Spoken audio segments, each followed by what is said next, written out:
McFly et Carlito dominent tout à l'Elysée. Vous avez très certainement entendu parler de cette rencontre improbable entre ces deux youtubeurs français et le président de la République. De luxe, les amis. C'est de l'eau présidentielle, attention. Je vais vous laisser aucune chance. Mais on va pas vous lâcher. Ah non. Il n'y a pas de... Il a pas de hiérarchie, là. Non. Ah, mais il Il était terre. Pour nous, était un mur en travaux, mais on a appris que c'était peut-être une œuvre d'art. Vous confirmez? Je confirme, c'était mon bureau. C'est pas... d'accord. Non, bravo, merci. D'accord, c'est une œuvre d'art, oui, bien sûr. Cette collaboration plus qu'étonnante a fait couler beaucoup d'encre.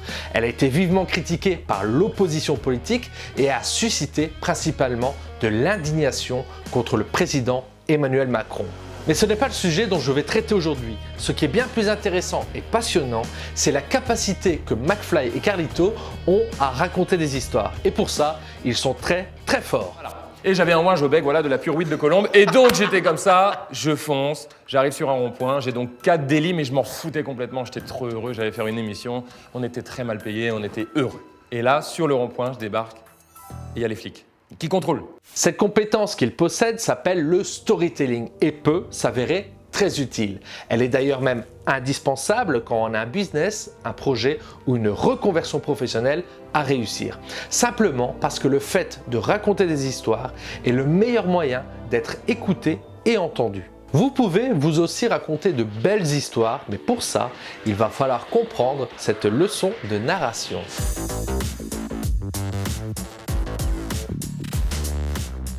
Les histoires qu'ils racontent, qu'elles soient vraies ou fausses, n'ont peu d'importance.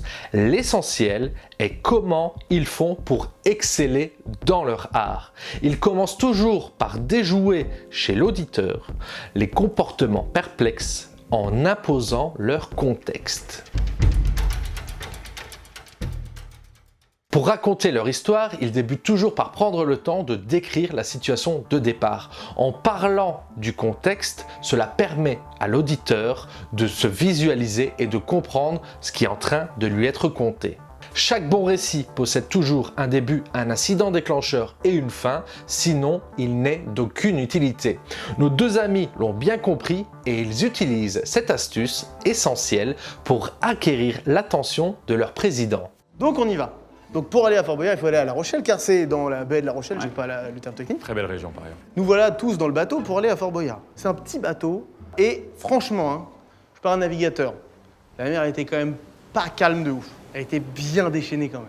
Mais ça avait l'air de passer, on fait confiance, on n'est pas navigateur, ça bouge quoi. Donc nous on est là-dedans, ça Et que tous les deux. Sévère. Une fois son attention acquise, ils peuvent mettre en place la deuxième compétence qui va leur permettre de donner encore plus de dimension à leur contexte. Tel est leur travail pour sceller cette attention une bonne fois pour toutes. Mais pour ça, il va falloir raconter un maximum de détails.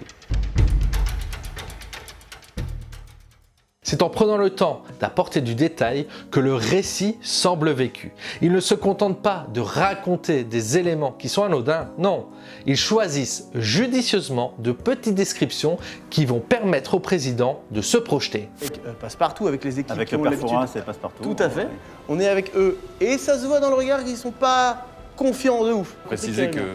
C'est vrai qu'à ce moment-là, Carlito, en plus, a une double entorse, cheville, genou. On est donc là, et donc arrive le moment où on arrive au fort. Donc ça bouge beaucoup. Et le fort, donc comment ça se passe? Il y a le fort, il y a une sorte de plateforme qui tombe dans l'eau comme ça. Ok, c'est vraiment métallique, c'est des énormes barres métalliques. Une fois que l'auditeur est tout ouïe, sa seule envie est de connaître la suite du récit. Ils peuvent ainsi faire évoluer leur aventure dans une autre dimension. Alors ils dégainent un point essentiel de toute histoire, l'incident déclencheur qui va apporter un maximum de tension. Cette tension est généralement accompagnée de dramaturgie. Au plus l'histoire sera pleine de rebondissements, au plus la passion et l'attention seront grandes. Il n'hésite pas à donner, encore une fois, le plus de détails possible pour gagner en écoute active. C'est la même chose que moi, sauf qu'il glisse. Il se retient à une main comme ça, dans le vide. Le filet monte, il s'est retrouvé au-dessus du vide, avec Carlito au milieu qui hurlait « Ah, au secours !» et tout. Et moi, je suis au milieu allongé et je le vois tomber et se rattraper à une main comme ça. Une main, vraiment le Donc fil. c'est à une main de la mort, quoi. Le filet arrive, nous pose. Bon là, c'est la cata mentalement. il y a du vent, il y a de la pluie, il y a la mer. Il nous raconte ça. Lui, évidemment, dans la folie, on se met à hurler sur les équipes. Mais vous êtes fous, qu'est-ce qui se passe? La tension du récit est à son comble et apporte ainsi la résolution de l'histoire. La crise est passée, la situation se stabilise, mais nos deux compères ne négligent aucun détail. Ils assomment leur adversaire avec une dernière carte à jouer. Ils savent qu'une bonne histoire se finit toujours avec une belle moralité. Quand quelqu'un nous raconte une histoire passionnante, on aime tous connaître la moralité. Il y a cette part en nous qui ne veut pas reproduire les mêmes erreurs. Tel un instinct de survie, on est spontanément attiré par ces leçons de vie que nous apprennent les récits. Et ça, McFly et Carlito l'ont bien compris. Ils utilisent cet outil pour terminer leur histoire à merveille.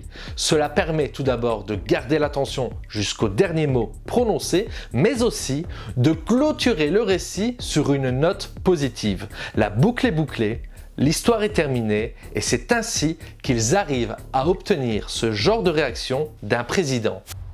Monsieur le Président, j'ai l'honneur de vous annoncer qu'elle est totalement vraie. Oh merde, que c'est pas tout vrai. est vrai. Non. Ah Que oui, tout pardon. est vrai. Cette réaction montre bien qu'il perd ses moyens face à un récit trop beau pour être vrai. Un récit si bien raconté qu'il en vient à douter de sa véracité. Lui qui est habitué à contrôler son image et son langage est complètement perdu. Mais ce n'est pas tout. Embarqué par la dernière histoire de ces deux youtubeurs, il finira la vidéo en disant ça. Putain, ils sont là, putain. C'est bien la preuve que les histoires ont ce grand pouvoir de nous faire oublier le temps d'un instant, le moment présent. Les récits bien racontés peuvent nous transporter, transcender, transformer. C'est une compétence de première nécessité pour celui ou celle qui veut qu'on écoute ses projets. Il vous faudra donc, comme McFly et Carlito, conter une histoire qu'on ne pourra oublier. Pour un récit qui déchaîne les passions, pensez à l'introduire par la description de son contexte de façon plutôt simple que complexe. Souciez-vous toujours du détail qui ne laissera passer aucune faille. Avant de terminer en beauté, veuillez apporter un peu de tension qui amènera l'auditeur vers tant de questions. Mais seule la résolution de cette histoire amènera vers une moralité qui aura une incidence par son influence. L'influence est parfois présente là où on ne penserait pas, comme nous le montre cette histoire d'une collaboration pleine d'audace pour ce premier influenceur de l'espace. C'était Marathon, si vous avez aimé ce contenu, n'oubliez pas de vous abonner pour ne rien manquer. Il y a un tas d'autres contenus vidéo dans ce genre-là sur ma chaîne, je vous laisse découvrir et je vous donne rendez-vous demain. Ciao!